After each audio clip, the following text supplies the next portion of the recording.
So defining life. This is complicated because there's a million reasons for it to be complicated, but just deciding stuff like are viruses life and things like that, I think, for example, that viruses should be considered life because they already have this big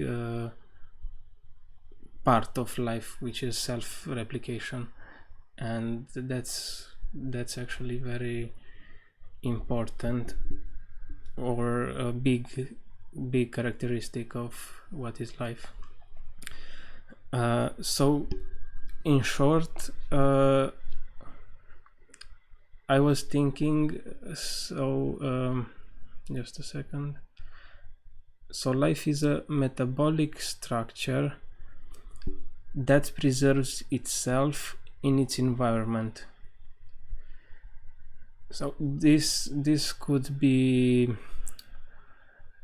I said metabolic structure because there needs to be something active or something like that in it. A rock, just a rock, doesn't maintain its structure. Is eroded away or stuff like that, but maintains its structure but doesn't have life, doesn't do life stuff. So yeah, so a metabolic structure, or a structure that actively maintains its itself, its structure in its environment. And I also mentioned this environment part because that's for viruses, and actually when you start to look at why when you start to look at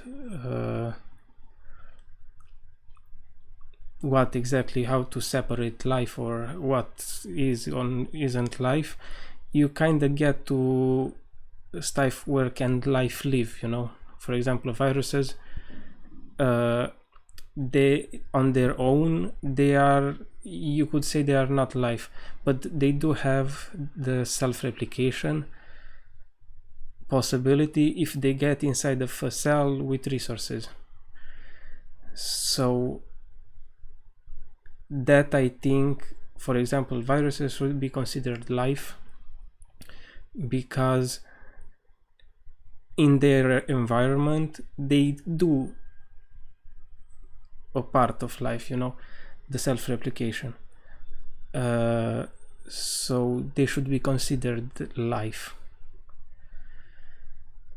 Okay, and then because if you think of something else, for example, a structure that has also an energy source, that's, again, it's complicated because for us the energy comes from the sun and it needs to be processed chemically, and that's the way we actually get our energy. And you sort of need that. It should be considered life, so yeah, I'm losing my train of thought. But yeah, so a metabolic structure that preserves itself in its environment, and that encompasses everything, unless life actually decides one day to make something different. Until that day it's just replicated and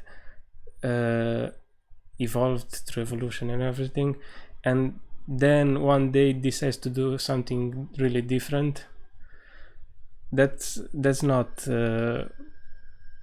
almost should not be considered life based on this theory, because it's no longer self-replicating and it's no longer maintaining its structure and evolving and stuff like that. But yeah, so this is it. It's complicated, but at least as a first step, this is a good. I think this is a good definition for it.